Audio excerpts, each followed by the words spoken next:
Nous devons exiger plus de nous-mêmes dans le jeu. Il nous a manqué plus de 1 contre 1 et plus d'actions sur les ailes. Mais nous avons pris les 3 points très importants sur un terrain compliqué. Hein, les frères, vous ne rêvez pas, ce sont les mots de Xavi en personne après la rencontre hier face à Osasuna.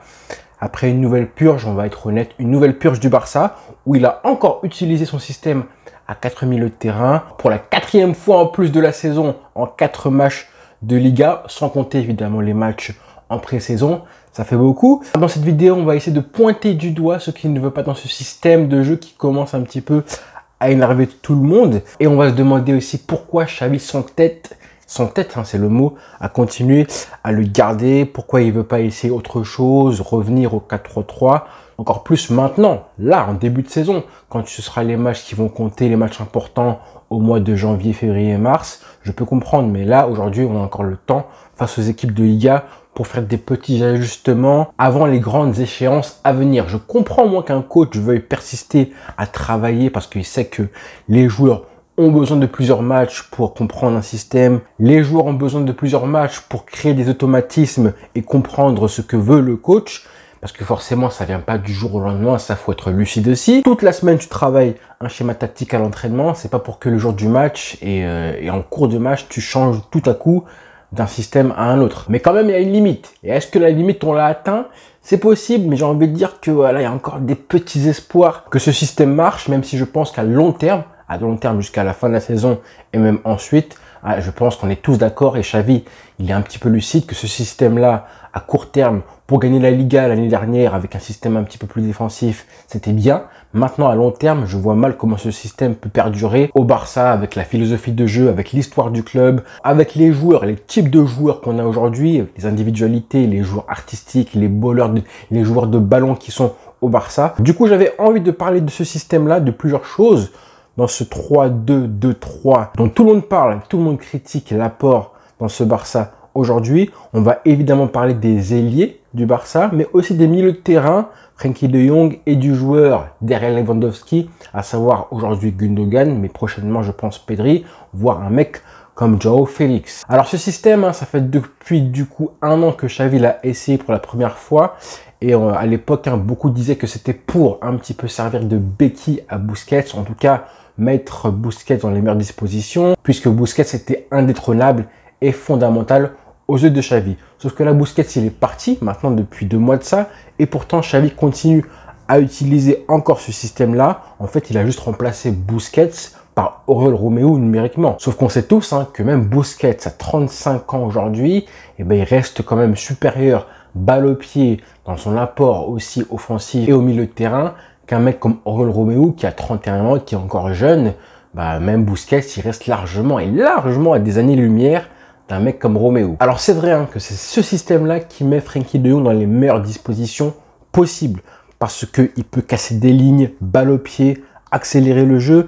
Il sait que derrière lui, il y aura un mec comme Oriol Romeu pour combler les brèches en défense. On voit un Frenkie de Jong qui rayonne en mode patron au milieu de terrain parce qu'il sait très bien que pendant ce temps-là, Romeu, derrière lui, il est supposé faire le travail de l'ombre. Là, je pense qu'on a la meilleure version de Frenkie de Jong depuis qu'il est arrivé au Barça aujourd'hui. Là, on a un top 5 mondial à son poste, joueur dominant et impactant au milieu de terrain aujourd'hui au Barça, joueur qui fait parfaitement le lien entre l'attaque et le milieu de terrain du Barça, joueur qui a le plus de rôles différents dans l'équipe en tant que leader technique au milieu de terrain, en tant que patron au milieu, en tant que premier relanceur aussi, en tant que joueur qui déséquilibre le plus balle au pied. Ça fait beaucoup de choses pour le seul Frenkie de Jong.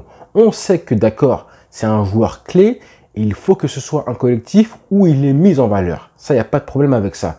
Mais je pense que les gens sont un petit peu obstinés à vouloir que Xavi mette Frenkie de Jong dans les meilleures dispositions. C'est une chose. Pour moi, au milieu de terrain, c'était une priorité.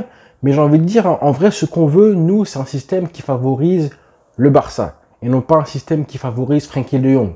Je pense que vous comprenez un petit peu la nuance, parce que ce système-là, il profite à Frenkie de Jong, mais est-ce que réellement il profite au Barça? Alors je sais très bien qu'il y en a pas mal qui veulent qu'on passe en 4-3-3 avec Frenkie de Jong en numéro 6. Je pense pas qu'il sera mauvais, ce poste-là, en numéro 6, pointe basse.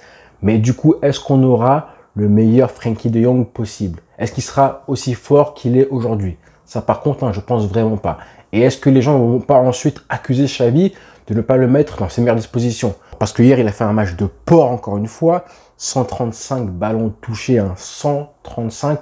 115 passes effectuées, 107 passes réussies. C'est un taux de fou. Je vous mets un petit peu la hitmap de Frenkie. Et vous voyez hein, qu'on a clairement un joueur total. Mais maintenant, je vais vous mettre quelque chose d'intéressant. C'est la hitmap de Gavi. Voilà. Et là, on voit qu'en attaque, hein, dans les phases offensives, elle est presque similaire à celle de Frenkie de Jong. En clair, il joue dans la même zone ou presque. Hein, j'ai envie de dire que là, tout ce que fait Gavi avec ballon, Frenkie, il le fait déjà et beaucoup mieux que lui en plus. Du coup, ça rend l'apport de Gavi presque insipide. Hein. Seulement 57 passes effectuées pour Gavi, c'est beaucoup trop peu. Hein. J'ai une statistique qui fait mal aussi, hein. C'est que Gavi n'a fait que 8 passes avec Baldé. Ils ont pas mal échangé, enfin ils ont échangé un petit peu plus que ça, mais en tout cas de Gavi vers Baldé, on n'a eu seulement que 8 passes. Donc on voit clairement hein, que Gavi ne sert pas à grand chose dans ce cas-là. Et moi ce que je vois, hein, c'est que ça fait deux joueurs qui ne servent pas à grand chose avec ballon, que ce soit Gavi et Oriol Romeu. Les deux n'apportent pas grand chose, même pas du tout en tout cas pour Oriol Romeu. Et comme Gavi, du coup, n'apporte pas assez, effet domino, on a un joueur qui a un top 5 mondial à son poste, ou même top 3, comme Gundogan, qui devient un joueur neutre parce que monsieur se comporte comme un relayeur, alors qu'il devrait être le joueur le plus proche de Lewandowski. Et du coup, Lewandowski, il est esselé parce que Gundogan se comporte comme un relayeur. Mais c'est pas le plus grave. Le plus grave, évidemment, c'est ce qui se passe sur les côtés avec, évidemment, les ailiers. Alors, j'ai mis la faute sur Gavi, hein, mais je vais être honnête aussi, hein, je pense que Baldé n'aide pas du tout Gavi à être exploité. Le manque de mouvement de Baldé, jamais un appel de balle dans la profondeur, que des ballons demandés dans les pieds, statique, qui ralentit le jeu une fois qu'il l'a reçu. Vous allez voir, à chaque fois qu'il reçoit le ballon, Baldé, le jeu s'arrête. Et ça, faut l'avouer, c'est à Xavi de faire travailler ça Baldé à l'entraînement tous les jours, prend la profondeur, crée du mouvement, parce qu'on sait que Baldé là, avec ce système-là, en 3-2-2-3, il part de trop haut, avec ce système-là, il n'a pas d'espace nécessaire. Je vais vous prendre un exemple qui est extrême, je le sais, pour que vous compreniez un petit peu mieux ce que je veux dire, hein, pour l'espace et le temps que Baldé a devant lui quand il est face à un latéral droit. Un mec comme Ronaldinho, par exemple, son match le plus célèbre, je pense, face au Real Madrid en 2005, au Bernabéu, doublé, applaudissements, etc. Bon, vous connaissez un petit peu l'histoire. Les deux buts qu'il met, Ronaldinho, comment il les met? Qu'est-ce qui fait qu'il marque ces deux buts-là? Mis à part évidemment son côté technique, sa palette technique qui est hors du commun évidemment, et sa conduite de balle. Et avant tout ça, hein, je pense que déjà, c'est les 5 premiers mètres, voire 10 premiers mètres d'espace qu'il a devant lui pour se lancer et s'organiser assez facilement pour aller droit vers le but. Une fois qu'il est lancé, il a réussi à prendre de la vitesse, là c'est terminé. Et pourtant il est loin du but, hein, un peu comme Baldé pourrait l'être aujourd'hui face à un latéral droit. Donc il profite de l'espace qu'il a pour lui, devant lui, pour se lancer. Et ensuite évidemment, c'est la technique hors du commun qui fait la différence. Bon là c'est Ronaldinho évidemment, hein, mais Baldé on sait aussi qu'il a quand même besoin d'avoir de l'espace devant lui. D'accord il est trop haut, mais bon l'espace faut aussi réussir à te le créer tout seul. Tu peux monter, passer derrière le défenseur adverse, parce qu'en plus hein, tu as la chance d'avoir un mec comme Gavi derrière toi au cas où tu fais des montées et qu'on a besoin d'avoir un repli défensif. Gavi, c'est le mec le plus généreux au monde. Donc ça, là, Xavi, il faut le faire travailler. Ça, pour moi, c'est l'exemple du système qui ne pénalise pas forcément que le joueur sache faire des choses intéressantes. Là, on parle pas de système, on parle d'animation, ce qui est différent. Même avec ce système-là, je pense que Baldé pourrait faire beaucoup mieux que ça, même si, quoi qu'il arrive, hein, il reste beaucoup trop esselé sur son côté, et j'espère vraiment qu'un mec comme Joao Félix va l'aider, parce qu'évidemment Baldé ce n'est pas un dribbleur extraordinaire. À chaque fois qu'on voit qu'il est un petit peu enfermé côté gauche parce qu'il a pas assez d'espace, qu'est-ce qu'il fait? Il revient vers l'axe avec des courses beaucoup plus horizontales, parce qu'il sait que là il va pouvoir se lancer un peu plus. Comme l'a dit Xavi, hein, justement il nous a manqué plus de 1 contre 1 et d'action sur les ailes. J'ai envie de dire ça c'est un petit peu lunaire quand on sait que tout le monde veut plus d'ailier sur les côtés et pas seulement un seul à droite comme Lamine Yamal. Avant c'était Dembélé qui lui justement pouvait assumer un côté droit tout seul. Là c'est un peu trop tôt pour Lamine Yamal et à gauche encore moins faisable pour Baldé. Aujourd'hui hein, clairement les joueurs qui font le plus de la différence au Barça, c'est pas les attaquants. Hein. C'est pas les attaquants, c'est Frenkie de Jong, meilleur joueur du club pour l'instant au bout de 4 matchs. Un mec comme Koundé qui casse des lignes comme pas possible quand il peut. Et même quand Araujo était valide et pas blessé, bah, c'est lui aussi qui se chargeait de casser des lignes sur le couloir droit. Donc c'était les défenseurs, les milieux de terrain qu'on voyait le plus par rapport aux joueurs offensifs. Un Lewandowski complètement esselé et des ailiers livrés à eux-mêmes, que ce soit Lamine Yamal avec Sergi Roberto derrière lui. Et là, Lamine Yamal, comme il est intelligent, lui, il a tout de suite compris qu'il était trop seul sur le côté. Donc hier, qu'est-ce qu'il a fait? Il a joué simple, contrôle passe, mais du coup, il n'a pas tenté de dribbler plus que ça. Et par conséquent, on n'a pas réussi à profiter de ses qualités individuelles de crack. C'est dommage, hein. Et sans oublier que ce système en 3-2-2-3, bah, du coup, il permet pas d'avoir un pressing qui est efficace et coordonné avec un bloc haut qui pourrait du coup faire reculer le bloc adverse. Pas du tout. Je dis ça parce que pour l'instant, bizarrement, on a eu des matchs où c'était le cas. Par exemple, le match face au Real Madrid lors de la finale de Supercoupe. On avait réussi à l'époque à les étouffer, à presser haut. On avait un bloc qui était très haut. Mais ça, là, malheureusement, je ne le retrouve pas du tout aujourd'hui. Toutes les équipes qui jouent le Barça, même en Liga, les petites équipes, elles arrivent à poser leur jeu. Elles sont à l'aise. Elles ne sont pas du tout gênées par l'agressivité du Barça. Parce qu'il n'y en a pas tout simplement. Le manque de densité physique et la perte de nombreux duels, tu peux la compenser par de l'agressivité et un bon pressing. Mais là, aujourd'hui, le pressing, il est complètement désordonné et ça vient aussi et part en grande partie du fait que le système n'est pas intéressant. Et ça vient du fait qu'il y a un mauvais quadrillage et une mauvaise organisation du pressing. Donc voilà. Alors, on verra si Xavi continue à s'entêter avec ce système-là après la trêve internationale. Je pense qu'il le fera pour le premier match.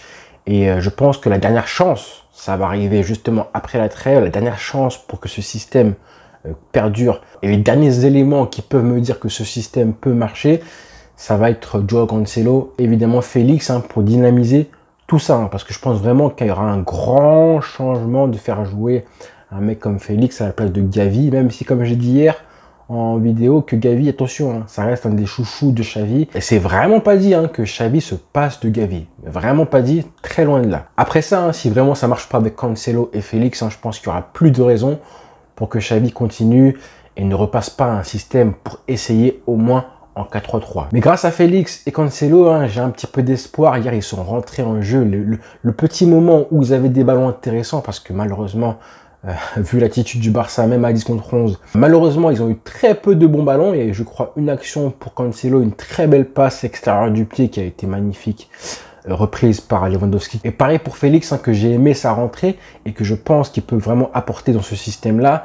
C'est parce qu'on l'a vu quand même pas mal dézonner aussi. On l'a vu côté droit, venir combiner dans l'axe aussi. On l'a vu une très belle passe qu'il a faite, même si ce genre de passe-là, il devrait y en avoir tout le temps au Barça. Il n'y a que Pedri qui en fait.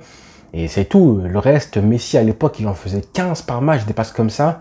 Et le seul qu'il a fait hier, c'est une passe intéressante dans l'espace en profondeur, casse une vraie ligne au sol et qui apporte un surnombre. Ça a été la passe de Félix en fin de match, mais à part ça, pas grand chose. Mais bon, ça me fait quand même plaisir de voir que Félix est capable de distiller, d'être intelligent et d'être... Voilà, il a quand même... Il rentre en jeu hier, il entre en jeu plutôt. Et je suis désolé, mais tu sens qu'il y a un toucher de balle qui est différent. Tu sens qu'il y a une volonté de bien faire qui est différente. Tu sens que même s'il est un petit peu stressé, il est capable de relever le niveau tactique et technique surtout.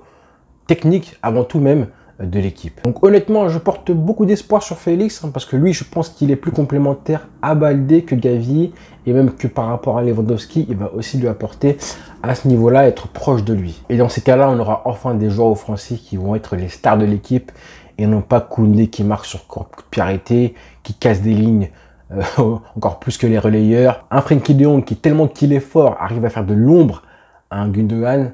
Non, s'il vous plaît, plus jamais ça. S'il y a des changements à faire, c'est maintenant, Xavi, des ajustements, des changements. On a un petit peu de temps, mais bon, la force du Barça, c'est d'avoir un 11 solide et des remplaçants ensuite. Il faut impérativement, contrairement à ce qui a été fait depuis un an, qu'on ait un 11 qui se dégage clairement, qu'on sache un petit peu quel est le 11. Là, on est surpris à chaque fois du 11 de Xavi, qui il va mettre. Est-ce que la méritocratie? Est-ce que Ferran Torres? Est-ce que... Non, vraiment, moi j'estime que d'ici les premiers matchs de LDC et surtout le Classico, donc en octobre, on doit avoir un 11 type, un 11 fixe. Donc le changement, c'est maintenant, et pas après. Donc voilà les frères. Bonne journée à tous et rendez-vous très vite.